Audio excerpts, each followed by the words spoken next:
Recently, I've been seeing a lot of talk about privilege in and around the internet.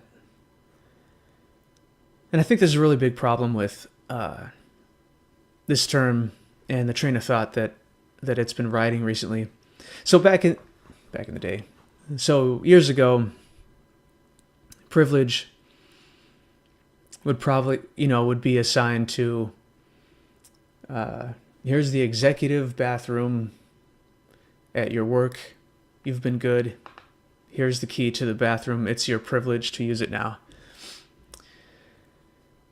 Then that kind of morphed into you belong to a racial group, gender, or a socioeconomic group that generally succeeds in society and affords you some sorts of leg up or advantage towards when compared to other groups. Now it seems to be taking the turn towards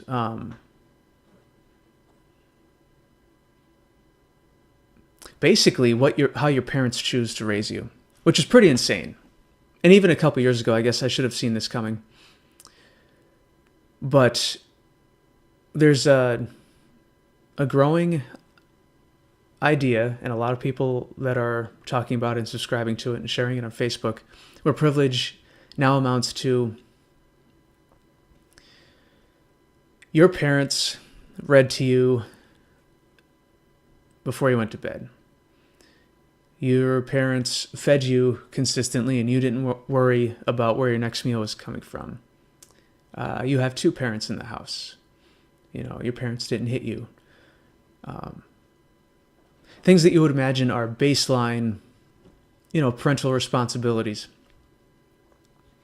But now they're turned into privileges, or privilege, which just by the very nature of the word and how it's used, it has a negative connotation to it. I think some people would say like, oh no, it's just a description of reality. But there's a negative connotation to it, especially a connotation of whoever possesses this privilege, it being unearned. Which, sure, there are plenty of things that people are running around with that are unearned, but the manner in this which privilege is used underplays how these people got privilege and undercuts or underplays what the choices of unprivileged people are, because personal choices influence these things. But getting back to the whole parental thing,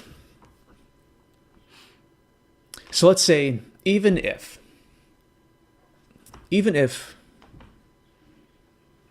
these kids are the products of parents that are more engaged and they provide better and they're involved. Sure, they didn't earn that status and they didn't earn those. Obviously, those things lead to positive lifetime outcomes. They didn't earn it. But you know who did? Their parents. Their parents earned that shit. Their parents, made enough money to provide. They cared enough to interact and educate their kids. XYZ, they took action to improve the lives of their kids. So it's not the privilege in this sense is completely earned. It's absolutely earned. It's just that it's the parents that earned it. And it should be a thing that is like praised and seen as kind of a baseline thing to do, like the decent thing to do. That's and anybody that falls short of it is hurting their kids, which is what the message should be. It should not be trying to pseudo shame the kids of parents who give a shit, and by extension shaming those parents. It should be we should be shaming the people that do shitty things, like don't take care of their kids, don't feed them, don't read to them, don't make them study. You know, a whole host of things. There's this one video that made the rounds around Facebook a couple weeks ago, maybe a month ago, and it was this dude. I guess he's some sort of youth leader. Okay, I won't editorialize. He's a youth leader. He's got a bunch of kids lined up on one side of a field. And he says there's going to be a race. And the winner of the race gets, he had a certain amount of money in his hand, maybe $50, whatever, regardless. Then he goes into laying out what privilege is. He goes, well, in order to illustrate what privilege is, I'm going to ask a series of questions. And if they apply to you, take a step forward. Are your parents together? Take a step forward. Or 2 steps, whatever. Some of the kids take a step forward. Oh, also, the line of adolescence, you know, it's pretty diverse. It's got white kids, black kids, ages range a bit, but it's pretty diverse. And so the kids take a step forward. He asks things like, you always know, you never wonder where your next meal is coming from. So the kids takes another couple steps forward. You know, your parents read to you. Most of them were parental. And actually, I'll link that video below, or I might even show a clip here. Shoulder to shoulder, take off your backpacks. Basketball, line up, we're about to race. Before I say go, I'm gonna make a couple statements. If those statements apply to you, I want you to take 2 steps forward. If both of your parents are still married, if you grew up with a father figure in the home, take 2 steps forward if you had access to a private education. Take 2 steps forward if you had access to a free tutor growing up. Take 2 steps forward if you've never had to worry about your cell phone being shut off. Take 2 steps forward if you've never had to help mom or dad with the bills. Take 2 steps forward if it wasn't because of your athletic ability, you don't have to pay for college. Take 2 steps forward if you never wondered where your next meal was going to come from. I want you guys up here in the front just to turn around and look. Pretty much virtually all of them were focused on what their parents did for them.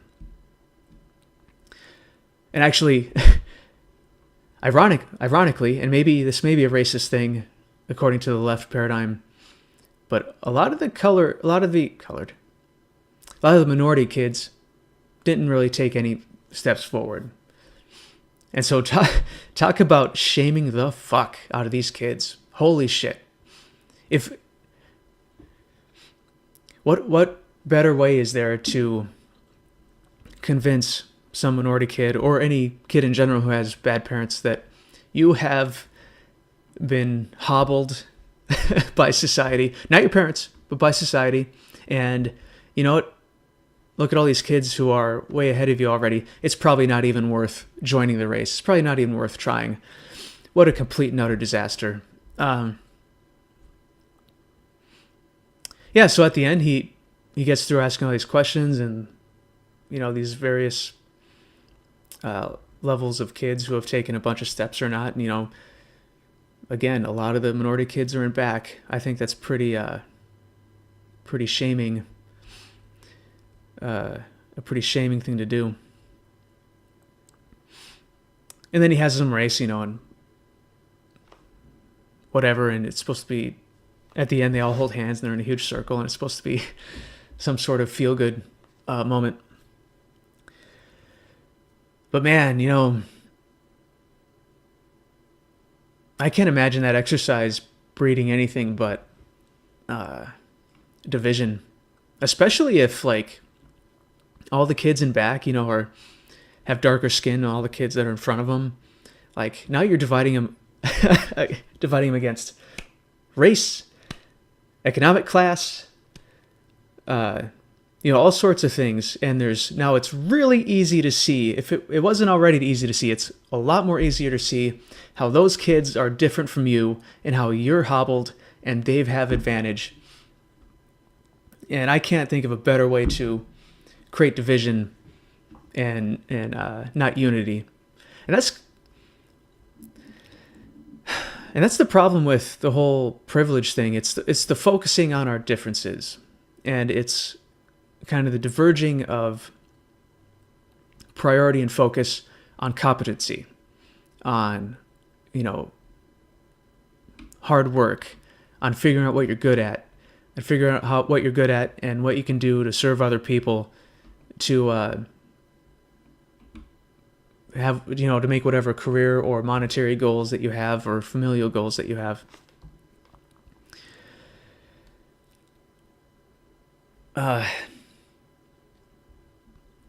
So privilege is a bad term and it's a bad idea, but built on, let's say, a hint of truth. And those are the most dangerous sorts of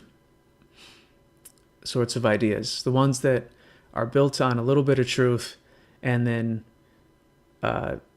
be expounded upon with a bunch of propaganda and wrong think and irrationality. Because yes, you know what? We're not equal. Nobody's equal. I'm not equal to myself yesterday, and I'm not equal to myself tomorrow. And I'm not equal to anybody around me. I'm not equal to the next white guy or to the black guy or to the Asian. This whole equity push doesn't really serve anybody, because none of us are really equal. And if you follow out equity to its full conclusion, then it's just basically requiring every company, sports team, every group of human beings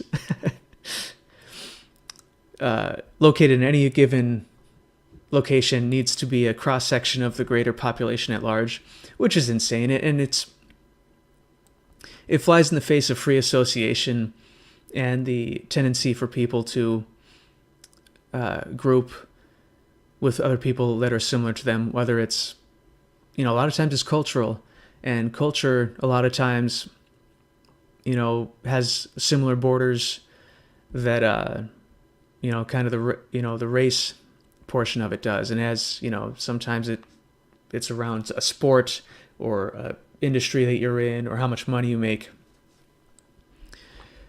And none of these things are equal to each other either. So it's a very silly, strange way of looking at the world. It's a very static way of looking at the world, but it's a very simplistic and unsophisticated way of looking at the world. And therefore, any steps we try to take towards it is probably just going to cause more harm than good.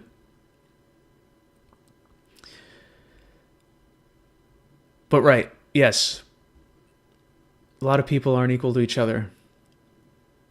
But then the idea of privilege is that, well, we need to, we need to push each other into the same mold so that we're all equal.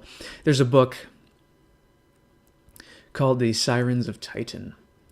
And towards the end of it, the entire world is caught up in an ideology where everybody should be equal and have equal abilities, and whether that's mental or physical. And so to even everybody out, they would put a lot of weights on strong people so that they couldn't move around very well. And they would, especially on dancers and athletes and stuff like that, they would throw weights on them so that they weren't really better than anybody else. And people that were smart, I believe they had, it was either something implanted in their head that would buzz them, or there was some control measure for people that were intelligent as well to knock down their ability to focus on things. But as cartoonish as that is, that's kind of the end state of a push for equity, because we all are not equal. Like that, I think that's very, very easy to see. In any attempt to make us equal, we're going to have to cut people off from the top and, we're going to have to pull down high achievers in any field, in any metric. And then we're going to have to, try to raise people up who are not as competent or good in whatever metric you want to do. And I don't think that helps anybody. So, privilege, man, it's kind of a poison concept. And it's easy to, unfortunately, for those who believe that they are unprivileged or underprivileged, it is a crutch that you can lean on and decide not to do anything to better yourself. And I can't think of a worse fate than that. Thanks for listening. Talk to you later. Bye.